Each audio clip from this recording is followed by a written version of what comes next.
You know, what a contrast between what we had this morning when we first got here, the rain, and the beautiful afternoon that we now experience. And Doug was right and very appropriate to lead that song, Walking in Sunlight, All of My Journey. You know, you're always walking in the sunlight of God's eternal love, regardless of the atmospheric conditions in our world. I'm thankful tonight that we do serve a God who is mindful of all of our needs. And even when we act so foolish, God is there to reach out to us. I want to talk to you tonight about the subject about how to spot a fool. Don't be a fool. Have you ever read the book of Proverbs and noticed how often the word fool is mentioned? But it's often mentioned in contrast to the word wisdom. Solomon said to get wisdom and understanding above all that you get in this life is to get wisdom.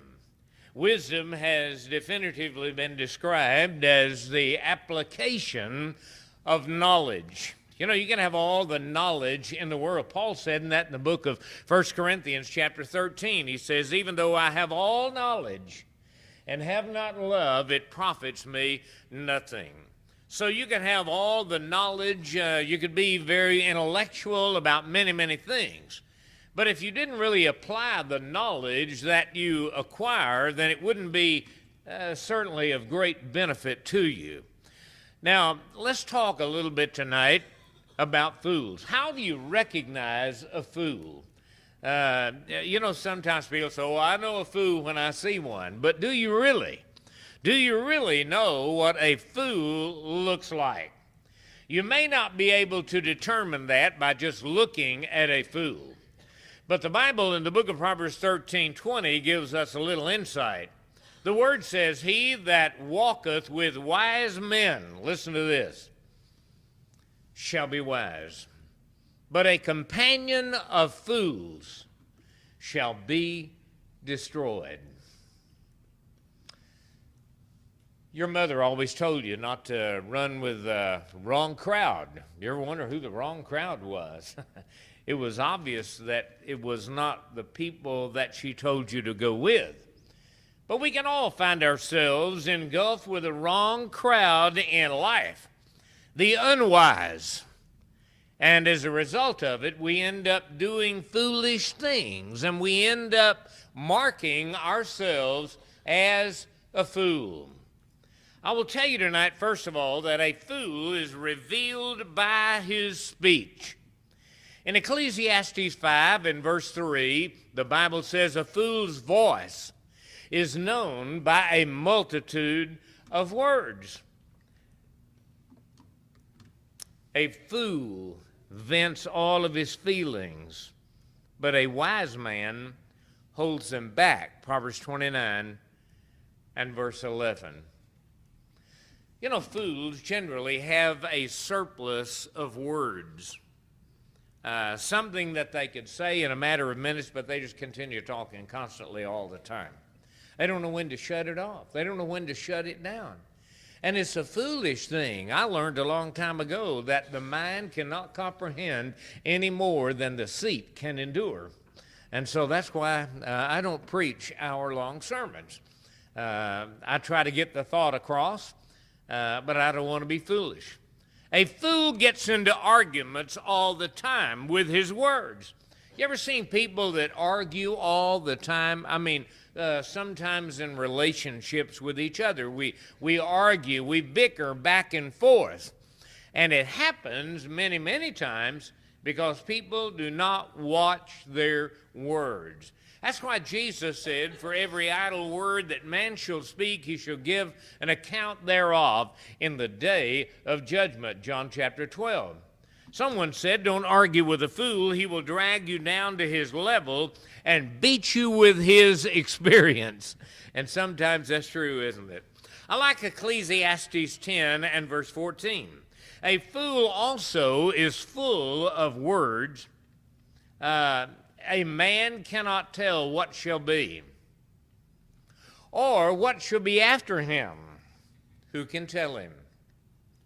We have to watch our words. Mark Twain was probably one of the greatest men who lived, and he said, never argue with a fool, for onlookers will not be able to tell the difference. Sometimes we look at people and we say, well, they're fools or they're foolish. But sometimes we have to look back at ourselves and ask ourselves the question, is it me? Am I the bigger fool than the one that I accuse of being a fool? When you and your friends gather together, who does the most talking? You ever thought about that? Who does the most talking in your group of friends? It has been said that the one that does the most talking is probably the one that is the most foolish in the group.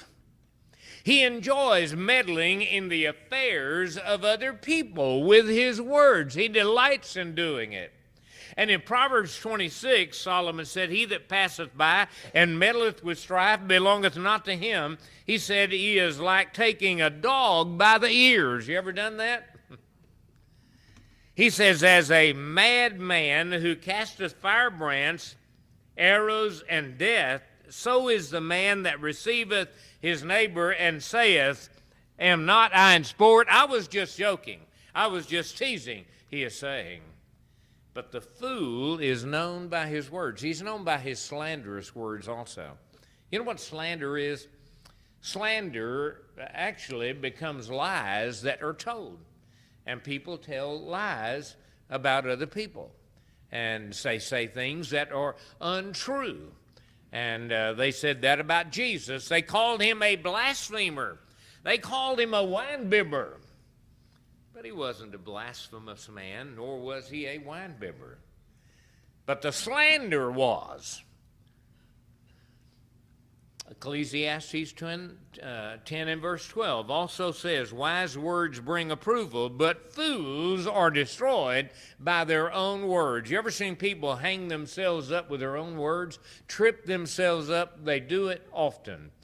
The 10th chapter of Proverbs in verse 18 also says, he that hideth hatred with lying lips, and he that uttereth a slander is a fool.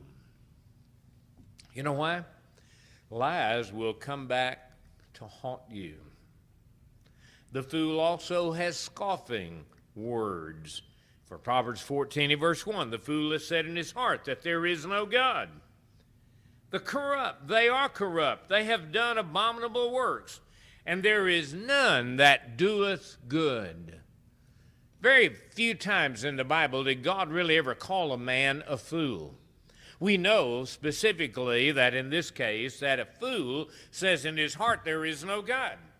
But if you were to read also over in the New Testament, in the book of Luke chapter 12, a man who had an abundance of things, but he left God out of his life, and he omitted thinking about other people who were in great need, and God said to that man, this night your soul shall be required of thee.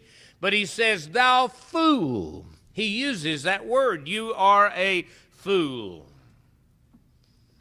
An atheist doesn't truly believe there is no God. He's not being true to himself. You know what? I've been with a lot of people, and I've converted atheists. I've had the opportunity through the years to study with people who claim they did not believe in God. But he just says that. He's like Ingersoll, who was a great atheist, and on his deathbed he said, oh, God, save my soul if there is a God and if I have a soul. The fool has swift words, and words that are often untrue. Let me tell you about a fool. A fool is someone who is so quick to say something we don't even know what he's talking about. Have you ever been around people sometimes who acted like they were an authority on everything? I mean, honestly, I've been around people that had no children that felt like they were an authority on telling you how to rear your kids. You ever notice that? We must walk in one another's shoes. Don't be foolish. Things are not always as they appear. They're not. I read a little thing the other day there was a little boy one time, who was looking for a cookie jar for his mom, and every one of them were glass. And so anyway, he told the proprietor, he said, "Look, do you have one that's not quite as noisy?" You know what he's up to in life? Well, in life, things are not always as they appear. Proverbs 29 and verse 11, "A fool uttereth all of his mind, but a wise man keeps it until afterward." Sometimes it's just best for us to feel that we have to say something about every issue that comes up. But sometimes people want to project themselves as an authoritarian. We must recognize that we don't know it all. We don't have all the wisdom in the world. We haven't cornered it all. Sometimes we're all guilty of saying things we ought not say, and perhaps sticking our nose in where we should not. Proverbs 29 and 20, "Seest thou a man that is hasty in his words? There is more hope of a fool than for him." Don't be hasty with your words. Weigh your words before you speak. You should ask yourself the question, first of all, are my words going to be helpful? Are they true? Will my words hurt? Will they cut into the soul of people? Proverbs 18 and verse 13, "He that answereth a matter before he heareth it, it is folly and shame unto him." Now, what Solomon is talking about in this particular text is saying that, you need to make sure you assimilate all the facts and get it all together. Now, that's exactly what he says. But secondly, he says the way you spot a fool and the way that you will know a fool, why, his steps reveal his foolish ways. In the book of Ecclesiastes 10 and 3, Solomon said, "Yea, also, when he that is fool walketh by the way, he says, his wisdom faileth him. And he saith to every one that he is a fool." He is. Our steps reveal it. Ecclesiastes 10 said it in this way in another translation. "Even when the fool walks along the road, his sense is lacking, and he demonstrates to everyone that he is a fool." You ever notice some of these national politicians, how they always have an answer for everything, and sometimes they don't. They have to study long, and generally, if you have to study long, you end up studying wrong. And you say things, and you can't hardly get it out, and you fumble, and you mumble, and, it's best not to say anything at all. Proverbs 14:15. The reason I'm using these Proverbs, I wanted to show you how often that word fool is mentioned. And like I said, Solomon said, above all things, get wisdom. Don't be a fool. "The naive," he says, "believe everything, but the shrewd watch their step." Have you ever noticed how naive we really are in America? We believe anything and everything. We are so gullible. That's a bad thing, isn't it? "For the way of man is not in himself, nor is it in man to determine or to direct his steps." Jeremiah 10 and verse 23. A fool has stumbling steps. Sometimes if you are so quick with your words, they will come back to haunt you. And have you ever said something and in your mind I wish I'd have never said that? I told you one time about the lady when I preached the sermon, and I was standing at the back, and people were coming back, and, some were saying, "I appreciate your lesson this morning." One lady looked at me, and she said, "Boy, I bet that's one you'd like to have back." Sometimes you really have to watch your words. Ecclesiastes 2 and verse 14, "The wise man's eyes are in his head, but the fool walketh in darkness." Unenlightened. And we start stumbling. We start falling. It's like the penguin. You ever notice that, how they walk? A fool has sinful steps also. Sinful steps. You know, we sing that song about, Lord, lead me and guide me. Guide me, O thou great Jehovah. You know why we sing that is because we understand the need of spiritual guidance and direction. For oftentimes we find ourselves taking sinful steps that are wrong, and we're not bright enough, we're not wise enough to come back. And someone has to go and rescue us. It's like that parable that Jesus told in John 15 about the lost sheep. You remember that? How there were 99 just sheep, and that one sheep had gone away. It was taking those, like we do, sinful steps, because it was walking away from the shepherd. Too many times in life we find ourselves walking away from our shepherd instead of walking toward the shepherd. Proverbs 20 and verse 3, it is an honor for a man to cease from strife. Isn't it true? But every fool will be meddling. Fools always get into trouble. Moses wrote many years ago in the book of Numbers, be sure your sin will find you out. And it happens. It does happen. And every fool will be meddling. And as a dog returneth to its vomit, so a fool returneth to his folly. Some of this is very foolish, and you know, sometimes people say, well, I don't understand how people can become members of the body of Christ and then leave the Lord and how they go back to the world. You know, I can understand it very easily. They are foolish. And you know what? If you don't study and you don't continue to acquire knowledge and continue to apply it, it won't be long until you will stray away from God. You will return to your old way of life. And you will become so enmeshed in that old way of living, and you will die as a fool. The most foolish thing that a Christian does is to reject his Father's fellowship and to go the way of the world. I don't know whether it's true or not tonight. I don't know if a real poll has actually been taken, but it has been said that probably in most communities there are as many people who at one time were very faithful to the Lord that have left God as those who sit on church pews on a given Sunday are faithful. Consider that. That would mean that this building would be comfortably filled tonight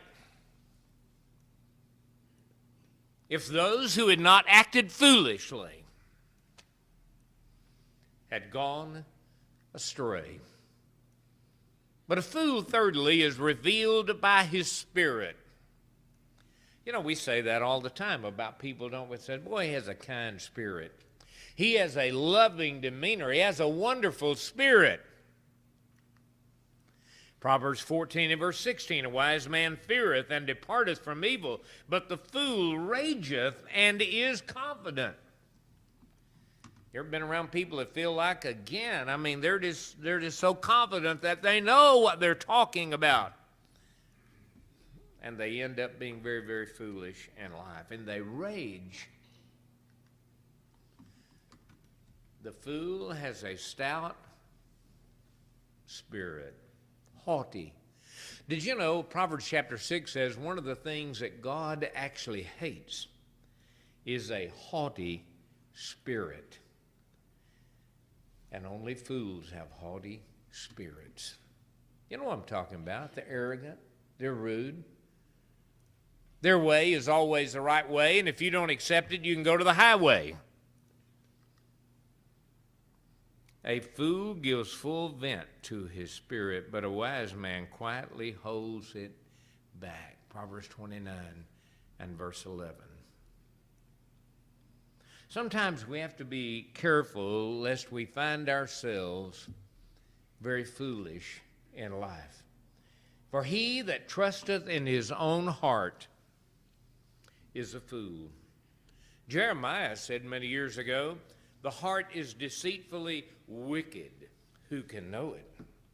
Who can know your heart? Do you know it? Do you know your heart tonight?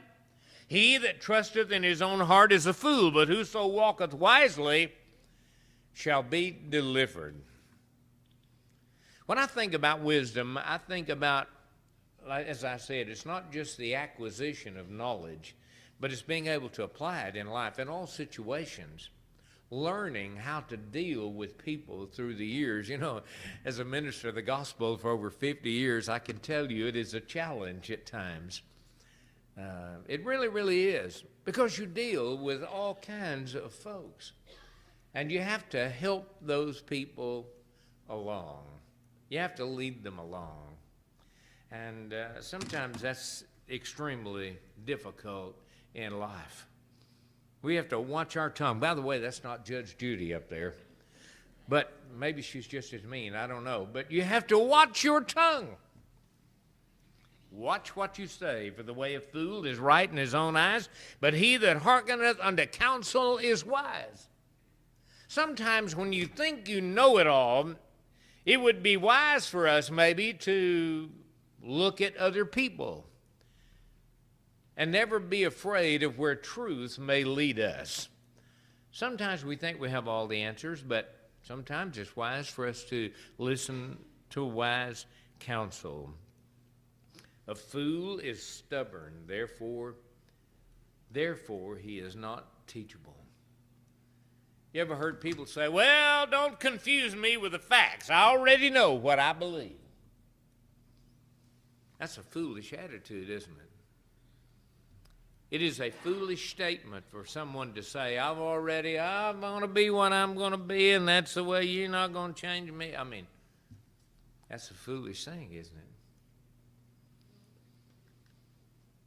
Proverbs 15:5, a fool despiseth his father's instruction, but he that regardeth reproof is prudent. It's like I told you this morning, and in the lesson I was talking about how much I appreciated older people.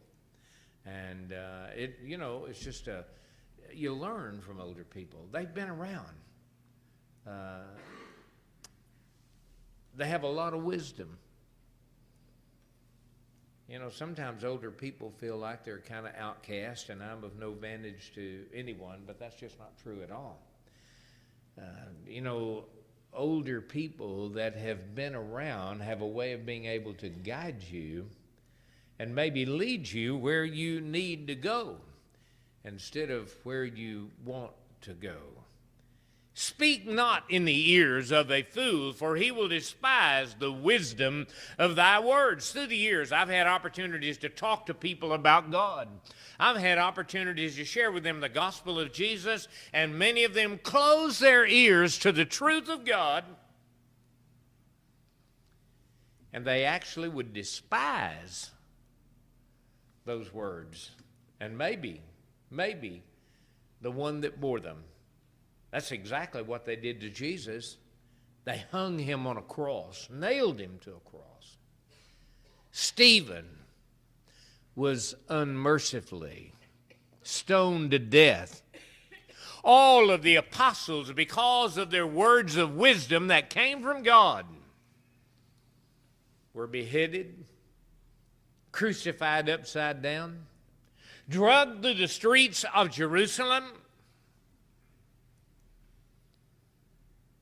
by fools. By fools. You've heard the old adage that words are free, but it's how you use them that may cost you. And they can cost a lot. They may be free, but they cost a lot. Every prudent man or wise man dealeth with knowledge, but a fool layeth open his folly. You can see it. You can see it by his spirit. You can see it by his walk, by the way that he goes, his steps, and what he says. Also, that the soul be without knowledge, it is not good. And he that hasteth with his feet sinneth. You know, nobody in the world ever felt himself to be more foolish than the Apostle Paul. He said, I thought what I was doing by persecuting the Lord's church was the right thing. But later in life, he learned that he was wrong. And he was willing to do what God had asked him to do, and he became the greatest evangelist the world has ever known. Let me ask you a question tonight in closing. Where do your steps lead you? Where do your steps lead you? Where'd they lead you today? Where will they lead you tomorrow? Will you be satisfied with your steps? Where they take you? A wise person thinks a lot about death. That's what we talked about this morning in our Bible class, didn't we? Where do you go when you die? We're going to continue that next Sunday morning. What happens to your body and your spirit? Where do you go? He says the wise person thinks about death, while a foolish man thinks only about having a good time. Ecclesiastes 7 and verse 4. Can you truthfully say tonight, my steps are ordered by God? David could, Psalms 37 and verse 23. And if you can't tonight, and if you can't say that, you need to remember that God will wreck your plans when he sees that your plans are about to wreck you. We need to take the first step, and God will do the rest. I hope tonight, if you're not a Christian, that in the words of wisdom given by the Holy Scriptures, not only the knowledge, but the applied knowledge, that's wisdom, that God reveals to us, that you would obey the gospel tonight, to believe in Christ with all of your heart, and with a penitent attitude, yield yourself to be immersed in water baptism upon the confession of your faith in Jesus. While we stand and while we sing.